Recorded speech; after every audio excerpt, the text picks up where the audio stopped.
Olá, tudo bem? A criação, Gênesis como fundamento para a nossa fé e para a compreensão de toda a Escritura. Você sabia que os primeiros capítulos de Gênesis são fundamentais para o restante das Escrituras? Os principais ensinamentos ou doutrinas da Bíblia têm como fonte esses primeiros capítulos de Gênesis. Vamos juntos? Vamos ver? Veja só, a doutrina do sábado está aqui no início, no livro de Gênesis, na primeira parte, até o capítulo 10. Você encontra essa doutrina, você encontra a doutrina sobre a origem do mal, sobre o Messias, o plano da redenção, o dilúvio universal, a aliança que Deus fez com seus filhos. Você está entendendo? A natureza da humanidade, o caráter de Deus, o casamento entre homem e mulher, a administração da terra e seus recursos. Está entendendo? A prometida esperança de uma nova criação para a humanidade. Tudo isso encontramos na primeira parte do livro de Gênesis, do capítulo 1 até o 10. Sendo assim, vamos para a parte de domingo, onde trata no princípio. Gênesis capítulo 1 e o verso 1. Ali já mostra que no princípio criou Deus o céu e a terra. Ali está, que verdade profunda você vê nesse texto. Você vê um Deus que sempre existiu e que criou ou formou a terra, né? Formou a terra do nada. Esse é um Deus que você vê nessa parte inicial. Sendo assim, a primeira parte da Bíblia responde questões fundamentais ou as questões mais importantes da metafísica, da existência do ser humano. Quem somos, por que estamos aqui e para onde vamos? Isso mostra a nossa identidade. Nós não viemos do acaso, nós não evoluímos do nada, nem chegamos à existência do nada. Que bom saber que temos uma identidade, temos um Pai, como Deus, como nosso Pai Celeste. Então, fomos criados por Deus em determinado momento da história. E Jesus foi o agente da criação. E no texto de São João, capítulo 1, do verso 1 a 3, no princípio era o verbo era Deus e o verbo estava com Deus. E ali mostra então que ele criou, todas as coisas foram feitas por intermédio dele. E sem ele, nada do que foi feito se fez.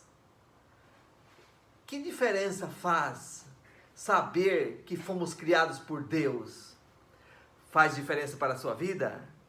Para a minha vida faz muita diferença. Na segunda-feira, temos o tópico Os Dias da Criação. Nos últimos dias, tem havido uma tendência de se entender a Semana da Criação de um modo não literal, como uma metáfora, como uma parábola, como um mito. E as grandes universidades exploram esta linha de compreensão. Isto, na verdade, surgiu como resultado da teoria da evolução, que supõe longos períodos de tempo para a criação da Terra e das coisas que existem nela.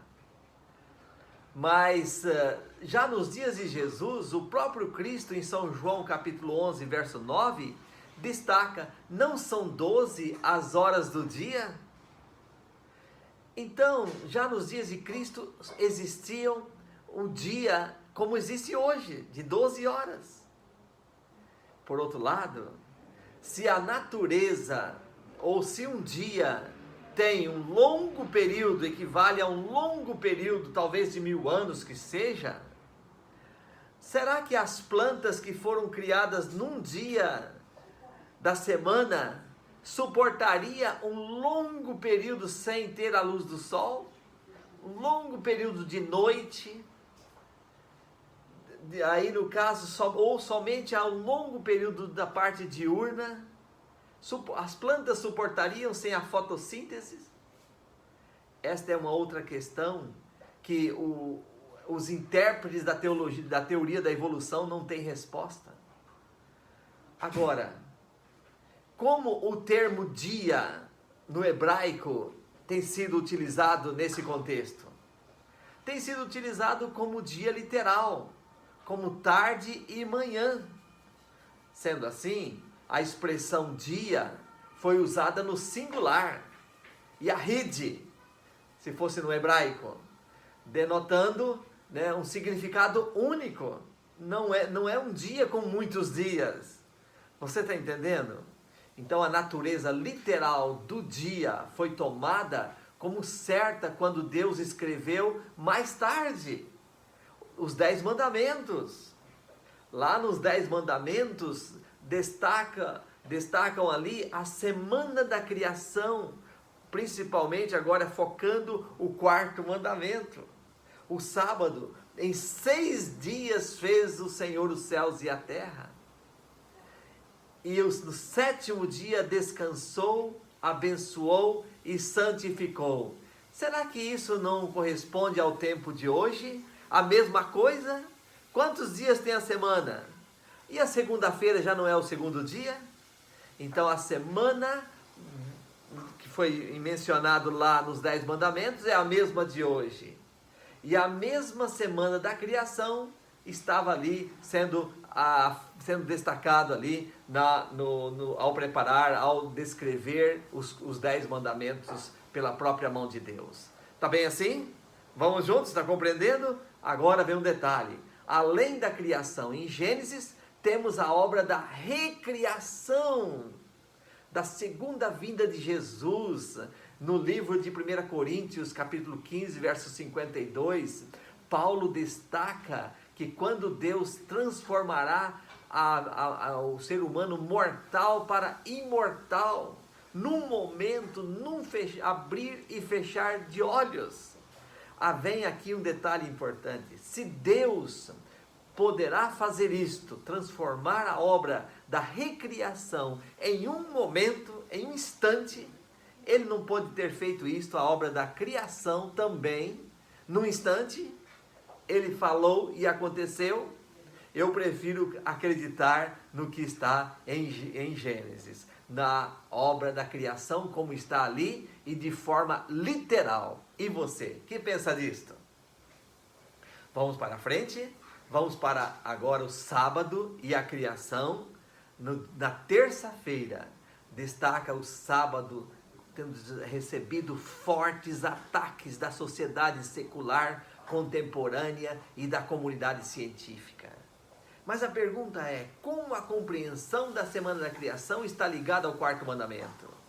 E qual é a relação disso com as 3 mensagens angélicas que no Apocalipse 14, verso 7? Meu amado, vamos juntos? A obra da criação terminou quando Deus criou o sábado, e no sábado descansou, abençoou e santificou esse dia. 3 coisas especiais Deus colocou assim que concluiu a criação do mundo. E agora, lá no livro do Apocalipse, menciona que Deus, adorai aquele que fez o céu, a terra, o mar e as fontes das águas. Esta orientação está relacionada com o 4º mandamento. O 4º mandamento é o único que destaca Deus como sendo o Criador de todas as coisas. Então, o 4º mandamento nos reporta para a criação.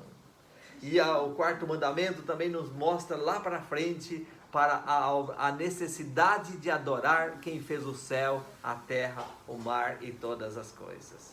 Tá bem assim? Estamos juntos? Então nós já temos agora mais uma compreensão maravilhosa. A obra da criação está relacionada com a obra da redenção.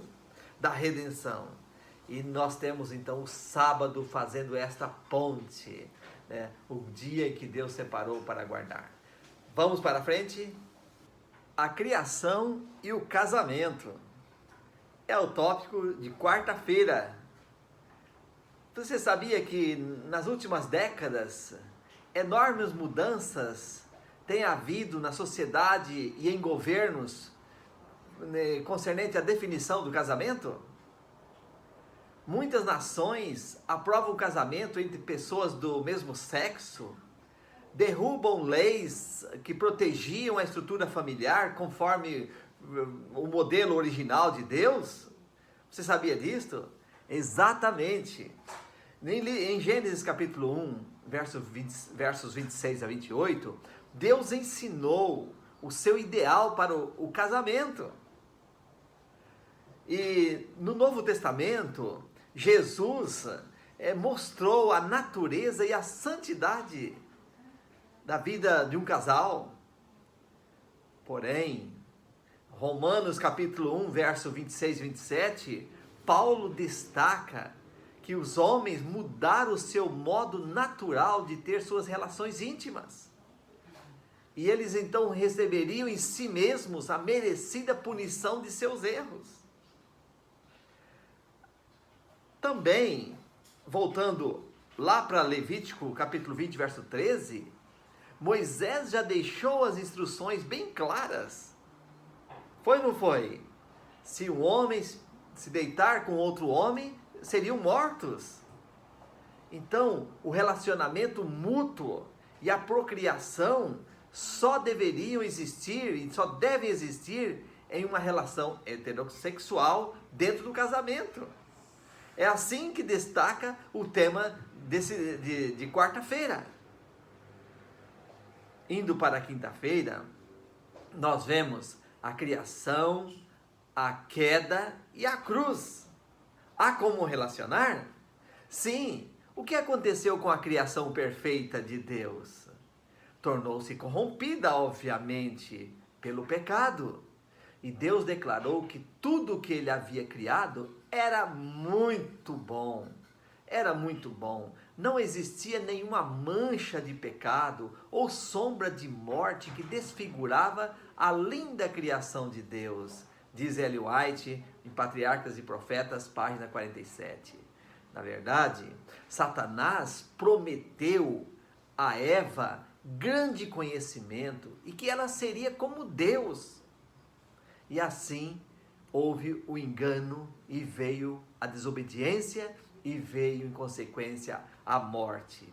E no livro de Romanos capítulo 5 e o verso 12, Paulo destaca: assim como por um só homem entrou o pecado no mundo e pelo pecado a morte, assim também a morte passou a todos os homens, porque todos pecaram. Ninguém fica para semente. Mas, na perspectiva evolucionista, a morte já existia há milhões de anos antes da humanidade existir. Porém, se a morte não está relacionada ao pecado, então o salário do pecado não é a morte. E se o salário do pecado não é a morte, Cristo não teria razão para morrer pelos nossos pecados. Portanto, a criação, a queda e a cruz estão intimamente ligadas. Tá certo? O primeiro Adão está ligado ao último Adão. 1 Coríntios 15, 45 e 47. Você vê isto. O primeiro Adão sendo o próprio Adão literal que Deus criou com sua própria mão. E através dele veio o pecado no mundo.